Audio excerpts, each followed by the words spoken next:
Well, rejoining regularly unscheduled programming. The next thing I've got to do is get these strut tops temporarily mounted in here so I can get this jig out of the way. I've got this tube tacked to the strut top. Got a reinforcing plate welded on over here. What I have to do is now, since it's still loose up here, I'm going to drop the whole jig out of here and then weld this to the outside edge of this because it'll be hard to access with this fender on. Eventually this fender, yeah, is going to have to be cut and stuff, but I'm not sure where and how well I'll be able to get to the back of this.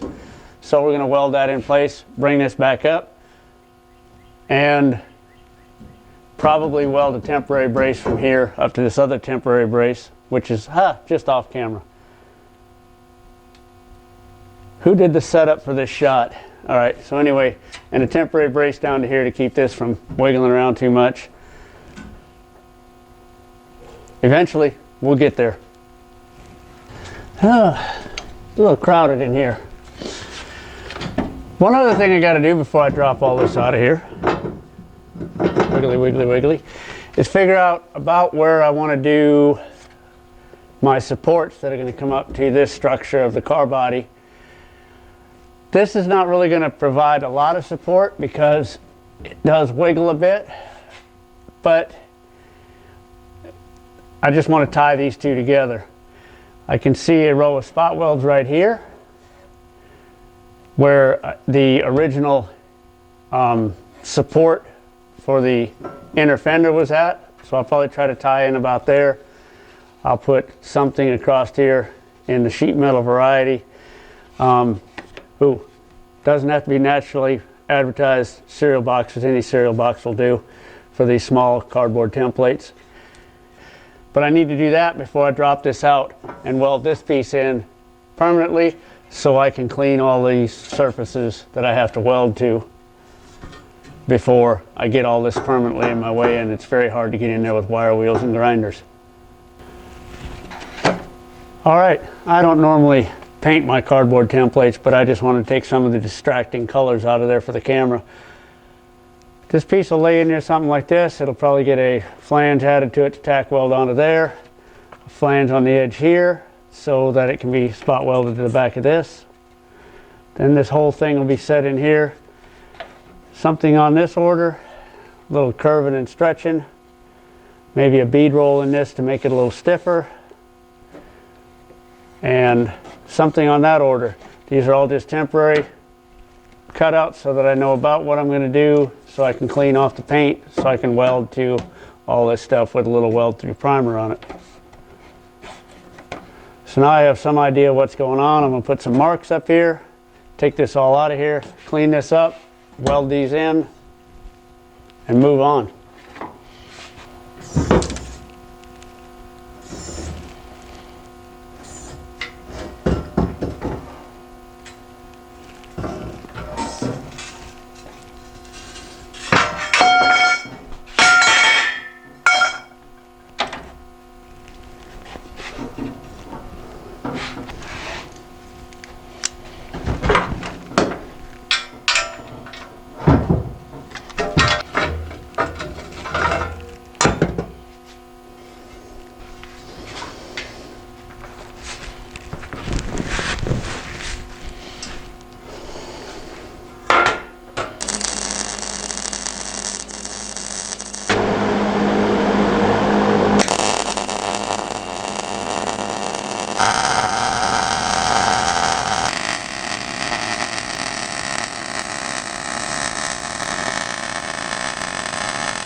All right, not quite tall enough to be able to see what I need to do there.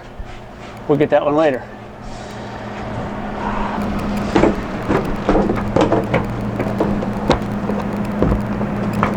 Oh boy, I can almost get back there and weld that.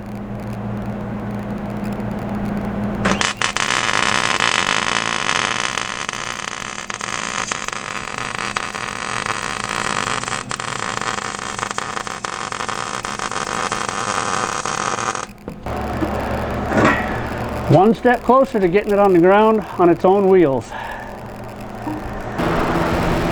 All right, let's hack away a little more material.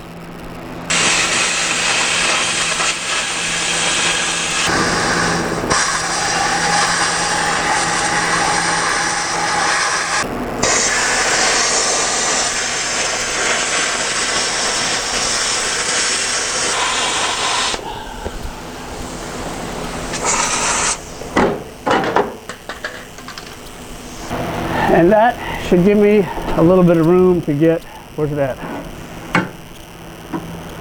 A temporary brace in, right like that.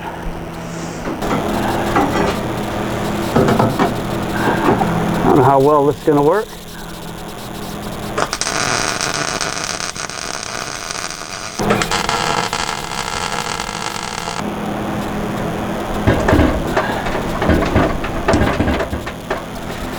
That's a good temporary brace, I think.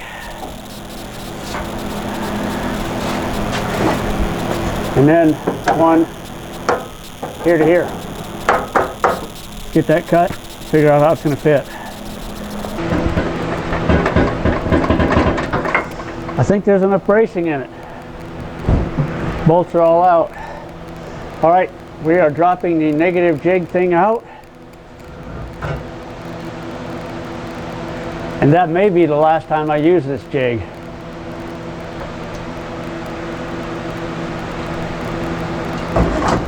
Well, it's not going to clear everything yet to get out of here, but I got to raise the car up to get it out.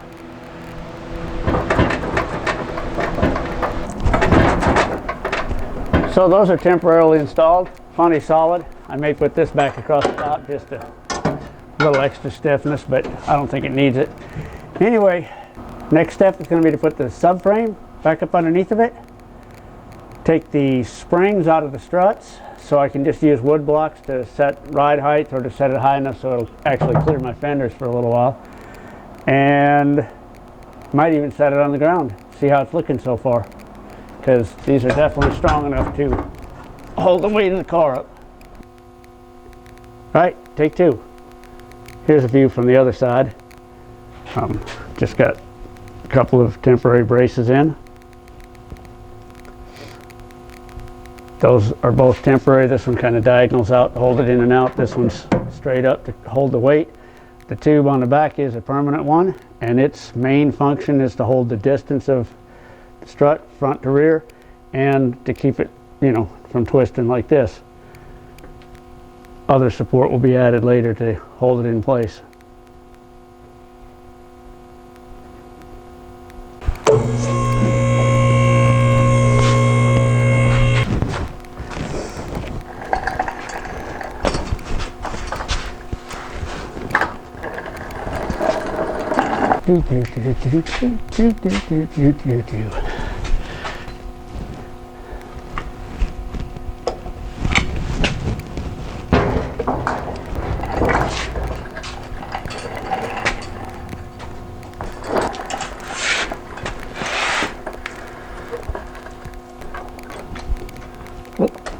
Too far forward.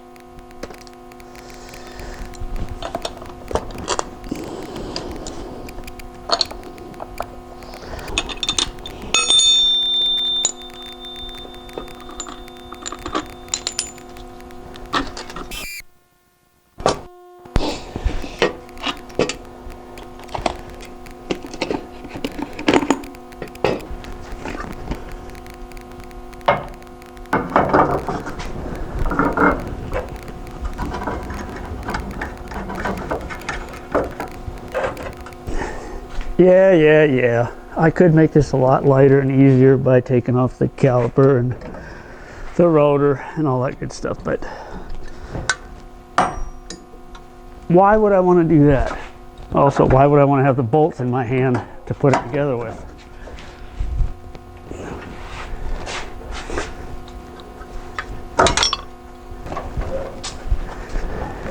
You'll just have to take my word for it. The other side is on there. It was just as much fun as this side. All right, this ought to be fun because there's nothing to hold the wheel from turning, like steering type turning. But that wasn't too bad.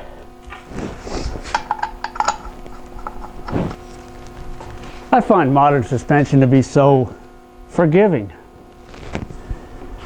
Trust me, once you see how good this works,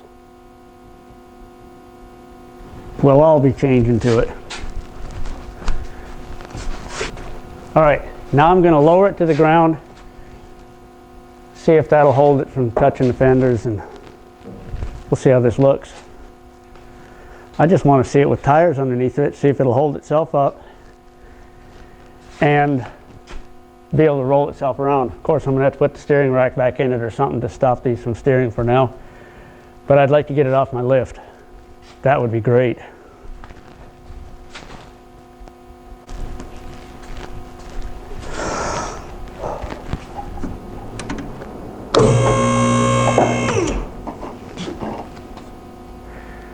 Well,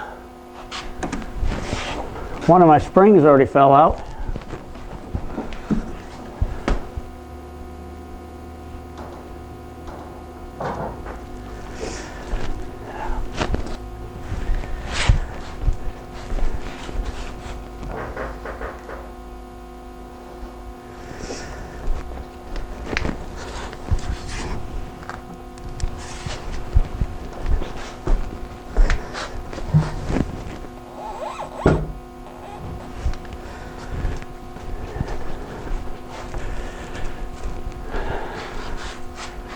And here we go. All right, after a wee bit of repositioning and shimming, it is sitting on the blocks. Nope, not quite. A little bit more. Ta-da!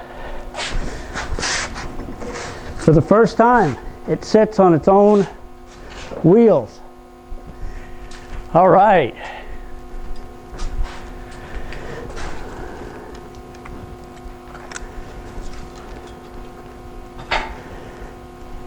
Here we go. Sitting on its own wheels.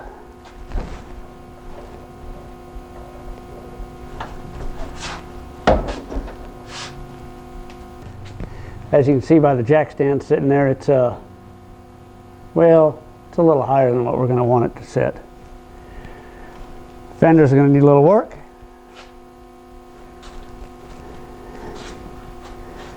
Going to need to be a hair wider, but it is 100% on its own wheels.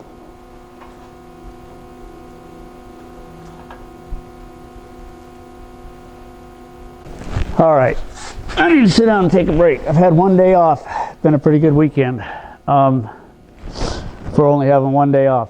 I got my GT-SS project down on the ground, rolls around on its own wheels. I can have my lift back. Also reached 2,000 subscribers on my YouTube channel. Thank you all for subscribing. Thank you all for watching.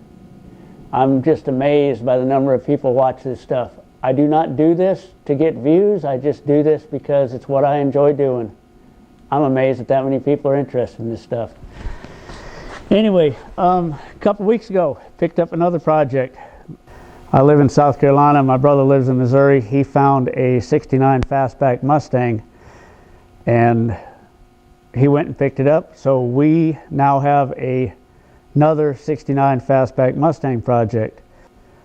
I may keep it. We may resell it later on down the road. I don't know. But I'm going to put a link up here to his '69 fastback project. I've got a video of it. And I'm going to put some pictures of the Mustang that we just bought. And, well, let's just say it needs a little work.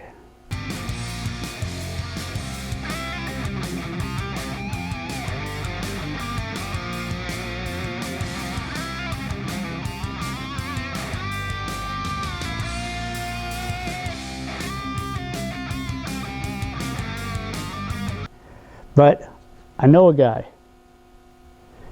Anyway, I'd like to thank my brother for all his help on that project. Even before we get started with it, he's already done a lot just going and getting it. So thanks for watching. Thanks for subscribing. I'm going to try to get this video up real quick, and probably the next day or so. And yeah, look at that. I just got to trim the fenders up a little ways, widen them out a little ways, figure out what I'm going to do with the bumper, because that's going to be a lot of fun.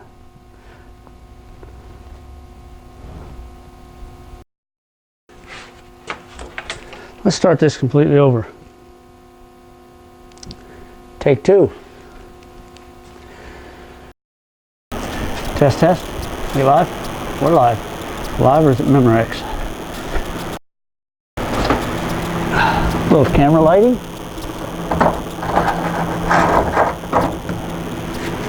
It's the other angle, and let's move this light. Okay, take 1,547,229. We're going to get this right one day. Those are temporarily